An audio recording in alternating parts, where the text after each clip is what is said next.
André Lafont, l'élève Gilles.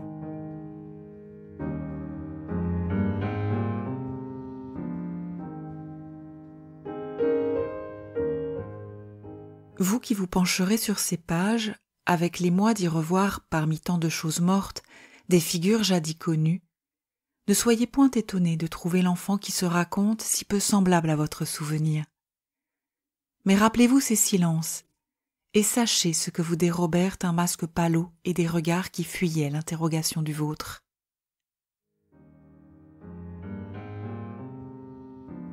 Chapitre 1. Je m'appelle Jean Gilles.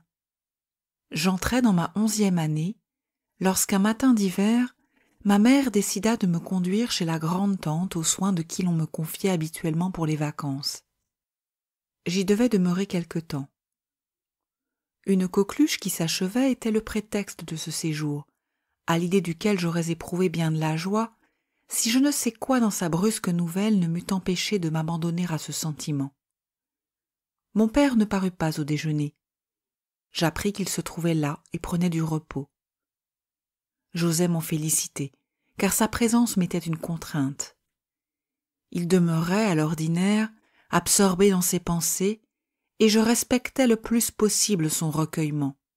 Mais le mot, le geste dont il m'arrivait de troubler le silence, provoquait sa colère. J'en venais à jouer sans bruit, et à redouter comme la foudre le heurt de quoi que ce fût. Cette perpétuelle surveillance où j'étais de moi-même me gênait, à table surtout. Il suffisait de l'attention que j'apportais à me bien tenir pour m'amener aux pires maladresses. La veille même, à dîner, mon verre renversé s'était brisé, entachant largement la nappe. Le sursaut de mon père m'avait fait pâlir, et mon trouble fut plus grand encore à le voir nous laisser et reprendre, au salon, la sonate qu'il étudiait depuis le matin. Ma mère, qui savait sa tendresse nécessaire à mon apaisement, avait différé de le rejoindre pour s'attarder quelques instants près de moi, puis s'était à son tour éloignée. Demeuré seul avec mes leçons que je n'apprenais pas, j'avais bientôt entendu s'élever sa voix aimable, que mon père voulait chaque soir accompagner au piano. Le chant terminé, il la retenait encore par une série d'improvisations que j'eusse reconnues entre toutes, et ne la laissait revenir que pour me dire de gagner ma chambre et me souhaiter le bonsoir. Il en avait été ce soir-là comme de coutume, et le concert s'était prolongé fort avant dans la nuit. L'heure du départ approchant, notre déjeuner fut rapide et silencieux comme si nous n'avions pas été seuls.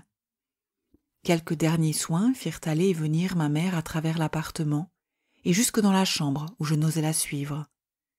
Je laissai mon père sans l'avoir revu. Pour nous rendre à V, la petite ville près de laquelle demeurait ma tante, nous prenions le bateau qui, du chef-lieu où nous habitions, y conduit en 2 heures. Ce court voyage sur le fleuve était un délice en juillet, et déjà d'un grand attrait au moment de Pâques, mais décembre commençait. Le froid nous força de descendre au salon des passagers, et durant la traversée, je demeurai à demi somnolent, appuyé à ma mère qui ne cessa pas d'être pensive. Autour de ce petit salon d'arrière où nous nous étions réfugiés, régnait une banquette et un dossier de velours rouge, au-dessus desquels se trouvaient de profondes fenêtres carrées qui allaient se rétrécissant jusqu'au hublot que l'eau parfois venait battre. Entre ces fenêtres étaient fixés d'étroits miroirs, dans l'un desquels je regardais se réfléchir notre groupe, avec l'étonnement de nous voir tenir tous deux dans une surface aussi resserrée. Ma mère était coiffée d'une capote de jais, dont les brides de velours suivaient l'ovale de son visage, ses yeux fixes restaient sans regard, ses lèvres jointes se creusaient, à gauche, d'une profonde fossette. Elle portait un boa de martre, et ses mains se cachaient dans un manchon de même fourrure, posé sur ses genoux, entre les plis du manteau dont elle était enveloppée. Il n'y avait avec nous que 2 dames, qui causaient bas, et dont l'une tendait au poil de fines bottes mordorées. Le jour baissant, nous descendîmes à V. Lors de notre arrivée, aux vacances, ma tante envoyait au débarcadère une voiture fermée tenant de l'omnibus, dont elle n'usait que pour se rendre à l'église, et que Justin, le fils du premier métayer, conduisait. J'avais dit un jour « le wagon » en parlant du lourd véhicule. Le nom qui fit rire lui resta. Le wagon, ce soir-là, ne nous attendait pas. Nous partîmes à pied. Dès les premières maisons, ma mère me fit prendre une rue oblique par laquelle nous eûmes vite gagné la campagne. Nous nous engageâmes sur une route que je ne connaissais point. Le froid était vif et ma mère marchait vite. Il me fallait hâter le pas pour la suivre et ne pas lâcher son bras que je tenais sous le manteau. Je regardais vainement autour de moi. L'ombre croissait et je cherchais encore à me reconnaître lorsque je m'aperçus que nous allions être arrivés. Ma tante habitait seule, avec une servante, sur son domaine de la Grangère, une ancienne maison à 2 étages, que des ailes plus basses prolongeaient. Perpendiculairement à celle-ci s'élevaient les logis des métayers, les étables, les hangars et les cuviers que nécessite une exploitation viticole. Une vaste cour s'étendait entre ces bâtiments abrités de quelques arbres. Une allée la reliait à la route entre les champs de vignes qui l'en séparaient. C'est par cette allée que nous arrivions habituellement, dans la douceur du crépuscule de mars ou le calme des fins de jour en juillet. La voiture, saluée par les gens qui rentraient, tournait lentement devant le perron où ma tante apparaissait soudain, toute riante et nous tendant les bras. Mais le chemin plus court, choisi cette fois par ma mère, nous amena derrière la maison, jusqu'au portail du jardin. La grille gémit pour nous livrer passage. Au bout de l'allée, la demeure semblait dormir, avec une seule lueur aux vitres de la cuisine. Segonde, la servante, y rentrait comme nous en touchions le seuil. Elle se récria de surprise heureuse et laissa choir les menues branches qu'elle portait dans son tablier relevé.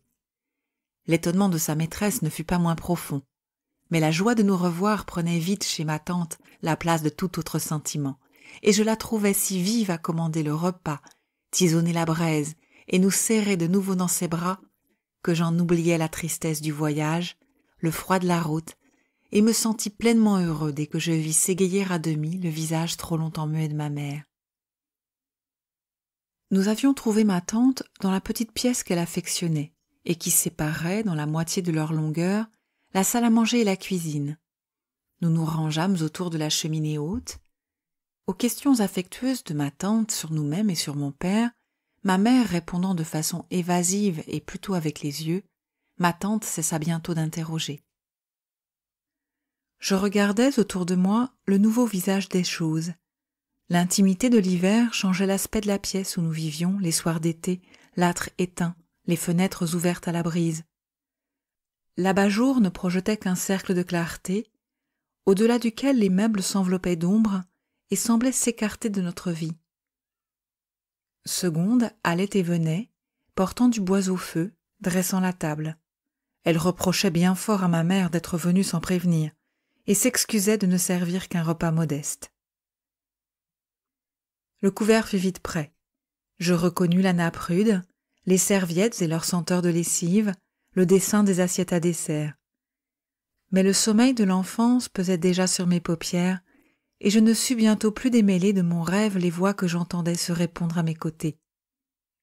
Quand je m'éveillai, après un temps incertain, il me sembla que ma mère essuyait des larmes, mais ce fut elle qui me conduisit au lit ce soir-là, et je m'endormis heureux de ce qu'elle eût bordé ma couche.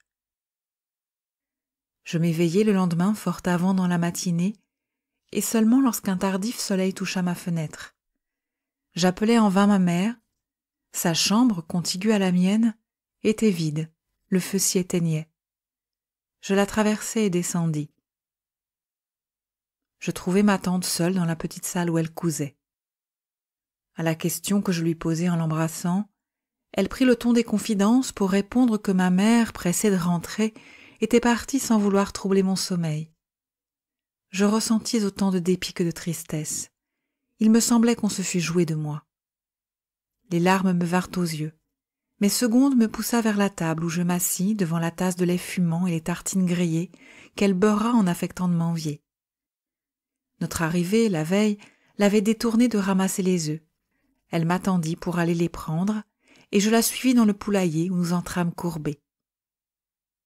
Il y avait sur le nid une grosse poule noire qui se mit à glousser, le bec dans la plume.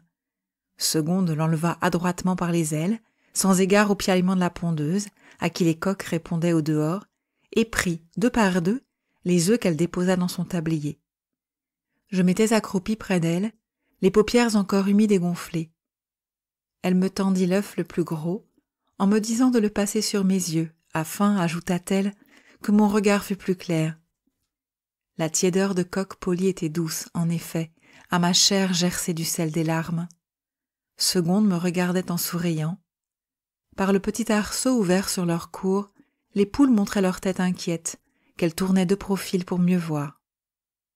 Nous rentrâmes. Ma tante avait préparé sur la table un beau livre où étaient peints les rois de France, avec en regard les reines, leurs épouses, ce qui faisait, le livre fermé, s'embrasser chaque couple. Louis XI restait sournois sous la bure et les médailles. Saint-Louis, angélique, avait de longs cheveux peignés que je touchai. Mais les Valois, coiffés de perles et de velours, ressemblaient trop à leurs femmes. Il y avait aussi Bayard, mourant à Romagnano, devant la croix de son épée, le dos à un arbre, sous les yeux du connétable de Bourbon. On y voyait encore Jeanne l'aînée, dite Hachette. De l'embrasure où elle se tenait, ma tante découvrait toute la cour, au-delà du jardin en terrasse. Sa corbeille d'ouvrage chargeait un guéridon placé près d'elle, et derrière son fauteuil, la haute horloge semblait veiller. Il n'y avait de meubles que les chaises anciennes et un bahut, la table épaisse, sous son tapis de laine. Des vases dorés ornaient la cheminée haute, avec 2 chandeliers, et une vierge de bois dont la hanche saillait pour soutenir Jésus. Au mur était le tableau de première communion de ma mère. Le jour passa. Ma tristesse revint au crépuscule, mais la lampe en eut raison, et le feu réveillé dansa sur les sarments. Ma tante, le soir, me demanda si je faisais ma prière. Je dis oui, et je mentis. Ma mère, autrefois, en me couchant, me joignait les mains et je répétais après elle « Notre Père, je vous salue, souvenez-vous ». Depuis que j'allais seule à ma chambre, je me couchais vite et m'endormais en écoutant le piano. Ma tante se pencha sur moi et me recommanda de dire « Mon Dieu, conservez s'il vous plaît la santé à mon père, à ma mère, et de ne pas oublier de la nommer aussi. » Puis, m'ayant embrassée, elle me remit aux mains de Seconde sur les pas de qui je montais. La chambre de ma mère devint la mienne, mais la bougie éteinte, j'eus peur, et je pleurais d'être seule.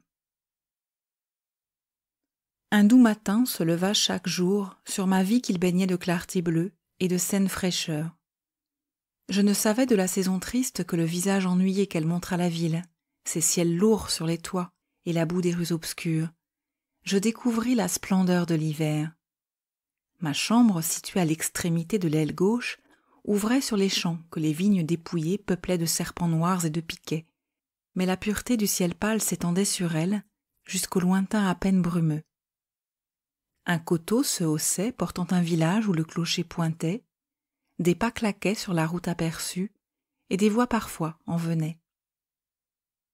Le jardin nu m'étonna. Le paulownia y révélait une ossature tourmentée, les marronniers levaient des bras transis, les arbustes semblaient des balais de brande, la haie un treillis épineux. Les groseilliers se mouraient près de la fontaine qui dégelait, goutte à goutte, au soleil rose. La charmille n'était plus un abri et laissait voir, bouchons de paille mouillés, les nids insoupçonnés aux dernières vacances. Seules, les bordures de buis restaient vertes, et sur le mur bas, la toison de lierre se chargeait d'étranges raisins. Je pensais que notre venue avait surpris les choses, la maison dans le sommeil, le jardin sans parure. Les soirs surtout étaient beaux. Dès 4 heures, le soleil atteignait un petit bois de chêne chargé de gui, derrière lequel il descendait en l'incendiant. L'horizon opposé se teignait de rose et le ciel pâlissait jusqu'au vert. Segonde ouvrait sa porte et jetait mon nom dans le jardin. Je rentrais, et c'était le livre repris, le conte à voix basse, ou l'attente silencieuse sous la lampe, le repas, le coucher prompt, un modeste et sage bonheur.